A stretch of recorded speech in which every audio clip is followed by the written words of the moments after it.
They tried to burn him, drown him, poison him, shoot him, and crash him from the sky.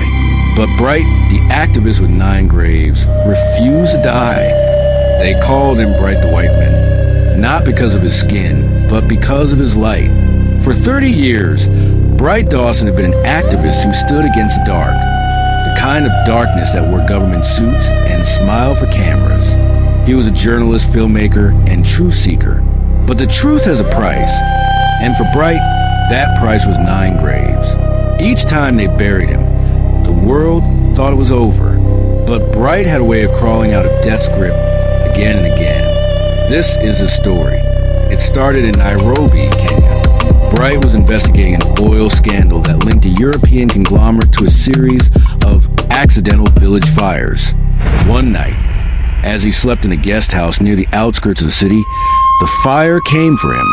Witnesses said the explosion lit up the sky like the sun had fallen to earth. Gasoline, ignited by a timed device under his bed. The building went up in flames. Bodies charred. Windows melted. By dawn, police found what they thought was Bright's body, a white man's corpse, burned beyond recognition, clutching a camera. Newspapers across Africa carried the headline. But 3 days later, a priest in Mombasa received a knock on his church door. It was Bright, barefoot, coughing, his hair singed, his skin blistered. He had jumped through a window seconds before the explosion, breaking both wrists. Crawling through the alley while the flames swallowed everything behind him, the priest hid him for weeks. Bright later told a BBC journalist, "I don't know why the fire spared me. Maybe truth doesn't burn." But the men who had lit the match were furious. They called him the Ghost, and the ghost had to die again. Months later, Bright was in Geneva. He had fled to Europe under a false identity, continuing his activism online through encrypted videos and leaked documents. His audience grew, so did his enemies. He was invited to a private dinner by a human rights donor who claimed to fund whistleblowers. The restaurant was elegant, the wine expensive, the conversation polite. Halfway through the meal, Bright felt his tongue go numb. Then his vision blurred. He staggered to the restroom, clutching the marble sink as his reflection blurred. His veins burned like acid. He vomited blood. The last thing he saw before collapsing was his own face in the mirror, pale, dying. They found him hours later, unresponsive. Declared dead at 11:45 p.m. But at 3:10 a.m., inside a Geneva hospital morgue, a nurse screamed. The dead man's hand twitched. His pulse returned. The poison, later identified as a slow-reacting ricin variant, had failed because the dosage had been altered by a kitchen intern, unknowingly saving Bright's life. When Bright woke up, he laughed weakly and said to the nurse, "If they can't kill me with fire, and they can't kill me with poison, maybe they'll try water next." He wasn't wrong. 6 months later, off the coast of Malta, Bright boarded a small yacht with 2 other activists. They were investigating human trafficking routes tied to corrupt European Border Patrol officials. At midnight, their boat was rammed by another vessel. No lights, no flags, just speed and silence. The collision ripped the hull apart. Bright was thrown into the Black Sea. The last thing he saw before going under was a flare illuminating masked men tossing fuel into the water. The yacht exploded. Rescuers searched for days. No bodies were recovered. But 48 hours later, a local fisherman dragged his nets and found something heavy and tangled. A half-dead man, wrapped in seaweed and bleeding from a deep gash in his leg. Bright, he survived by clinging to a floating oil drum, drinking rainwater, and whispering names of people he had yet to expose. When he finally recovered, he wrote on his blog, "They can drown my body, but they'll never drown my message." That post went viral. Millions saw it. Governments panicked. And the men in power decided to make his next death public. By 2021, Bright had become a symbol. He appeared on talk shows, spoke at UN events, and was nominated for the Global Freedom Award. But fame made him visible, and visibility made him vulnerable. At a rally in Prague, He stood on stage before 10,000 people. Cameras flashed. Flags waved. He was halfway through a speech when a man pushed through the crowd, calm, clean-cut, with a reporter's badge hanging from his neck. The assassin raised a pistol. The shot cracked like thunder. The bullet whizzed through the air, straight toward Bright's heart. But a second before impact, the activist turned to wave at someone in the crowd. The bullet grazed the shoulder instead, tearing flesh but missing vital organs. Security tackled the shooter. Chaos erupted. Blood poured down Bright's arm, but he refused to leave the stage. He raised the microphone again and shouted, "If my blood is the price for truth, then let it flow." The crowd roared. The next morning, newspapers called it the miracle shot. But the shooter's confession told another story. He wasn't alone. He was one of 5. The order, he claimed, came from above. From people who signed death sentences with pens, not guns. The 5th time death came, it came from the sky. Bright was en route from Warsaw to London, preparing to release a 300-page expose linking high-ranking politicians to offshore arms deals. He boarded Flight 7B of Atlas Air, a routine 2-hour flight. 30 minutes in, the plane's right engine burst into flames. Passengers screamed. Oxygen mask dropped. The pilot declared an emergency. Bright gripped the seat, whispering, "Not like this." The plane began to nosedive, the cabin spinning, alarms blaring. But then, silence. The second engine kicked in. The pilot wrestled the aircraft back under control, gliding it toward the nearest airfield in Germany. When they landed, the passengers wept. Bright didn't. He knew it wasn't an accident. Hours later, mechanics discovered explosive residue on the turbine. A small device had been planted near the maintenance hatch, designed to trigger midair. Security footage later showed a man in uniform entering the restricted area minutes before takeoff. That man vanished. Bright's face went pale when investigators showed him the footage. He recognized the uniform, not airline staff, but military grade. "Governments want me gone," he whispered. "They're digging my graves one by one." He smiled bitterly. "But I keep climbing out. 5 times dead. 5 times reborn. Fire couldn't claim him. Poison couldn't silence him. Water couldn't drown him. Bullets couldn't pierce him. And the sky itself refused to take him. But every miracle has a price." Bright began to see patterns. Black SUVs that idled too long near his apartment. Strangers who appeared in every airport. Journalists who died days after speaking to him.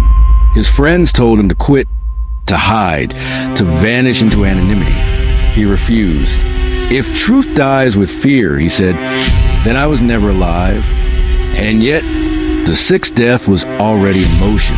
It waited for him in a hotel in Istanbul, disguised as love, wrapped in betrayal. They say cats have 9 lives. But Bright Dawson, the activist who had already survived 5 deaths, wasn't born with 9 lives. He earned them. Every near death made him stronger. Every escape carved something deeper into him. A defiance, a fire that couldn't go out. But death doesn't give up easily. It learns. It adapts. It waits. And in Istanbul, it came wearing a smile. Her name was Layla. Dark hair, green eyes, a journalist like him, or so he thought. They met at a press conference about political prisoners in Turkey. She admired his courage, his documentaries, his impossible survival stories.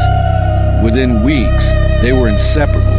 She knew every fear, every habit, every hiding place he had. Bright told her things he never told anyone. The names of safe houses, the codes in his encrypted laptop, the folder marked Graves 9. Then one night, she disappeared. When he woke up, his hotel room was silent. His phone was gone, his computer too, and from a hallway came heavy boots. Soldiers shouting his name. He ran to the window. The street below was swarming with armed men. Bright climbed out onto the ledge, 12 stories high, heart thundering. Bullets shattered the glass behind him. One grazed his neck. Another tore through his jacket. He slipped, but his hand caught the drain pipe just in time. Hanging there, bleeding, he saw her in the crowd below. Layla, her face was blank, cold. He understood then. She wasn't a journalist.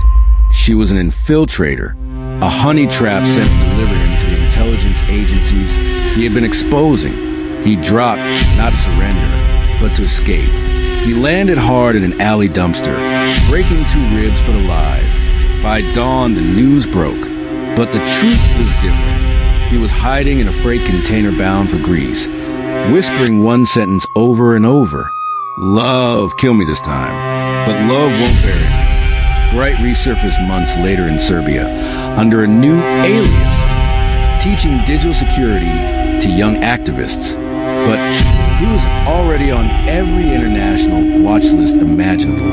In 2023, during a raid on a protest in Belgrade, Bright was captured by men claiming to be anti-terror agents. No warrant, no trial. They dragged him to a black site facility outside the city, one the government denied existed. There, the interrogations began. They wanted passwords, contacts, the names of whistleblowers.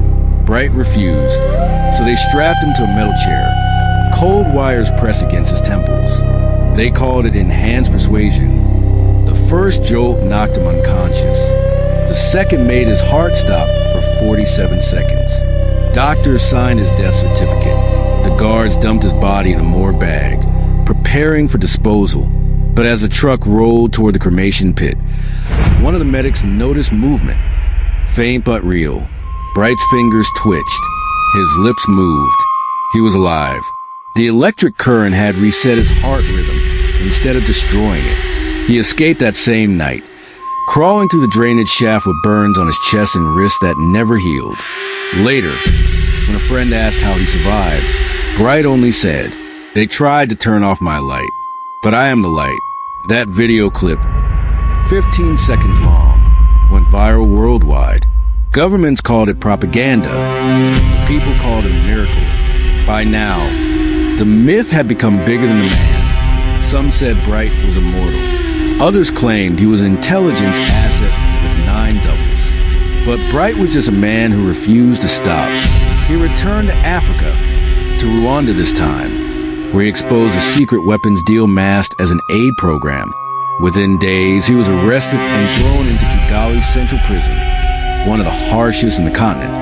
No sunlight, no visitors, no contact with the outside world. They told him, "You won't die here fast, Mr. Dawson. You'll die slowly." Weeks passed. He was beaten, starved, forgotten, until one night, a guard entered his cell. The same guard who had been ordered to watch him die. But the guard whispered instead, "My brother died because of the men you exposed. I owe you." He handed Bright a stolen uniform, a forged key card, and directions to the laundry exit. Bright limped through corridors filled with darkness and sweat, avoiding cameras, dodging patrols. When he reached the outer gate, he froze. An armed soldier stood there. The soldier raised his gun, but instead of firing, he saluted. "Run," he said softly. Bright vanished into the forest at night, barefoot, sick, half-starved. By the time authorities realized he was gone, the world was already watching his new video online. Filmed in a dim cave, his face gaunt but his eyes burning. "They can cage the body," he said, "but not the truth. The truth doesn't do life sentences." It was his 8th escape, but death had one more plan. And this time, it wouldn't chase him with bullets or fire. It would wait him out. "You have outlived your graves, Bright. But even ghosts grow old." He stared at it for hours, then plugged in the drive. It contained footage, classified government files, evidence from all the assassination attempts he'd escaped. The sender was anonymous, but the message was clear.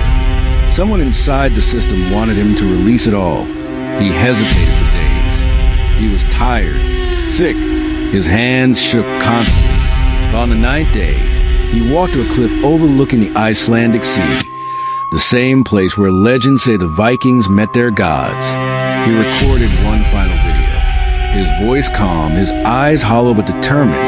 If this reaches you, then I'm gone. They couldn't kill me with fire, poison, water, bullets, betrayal, or cages. But they kill me with time, because even the bravest heart can't fight forever. So let this be my last story. Let the truth live longer than I did. He uploaded the file and disappeared into the mist. Hours later, a drone camera caught a single figure walking into the blizzard and vanishing. Authorities never found his body. But 3 days later, millions received a notification from his dormant YouTube account. A video titled, "The Ninth Grave." It contained every secret, every crime, every document he'd risked his life for. Governments fell, names were exposed, and Bright Dawson, the man who had died 9 times, became something more than alive. He became eternal. To this day, no one knows if Bright truly died in that storm. Some say he lives quietly in the mountains under another name. Others claim he became an idea, a digital ghost, haunting every corrupt system that hides the truth. But every year, on the anniversary of his last upload, a new message appears online. Truth never dies. I'm still here. Signed, Bright. 9 times he died. 9 times he rose. But in the end, time buried his body in crown.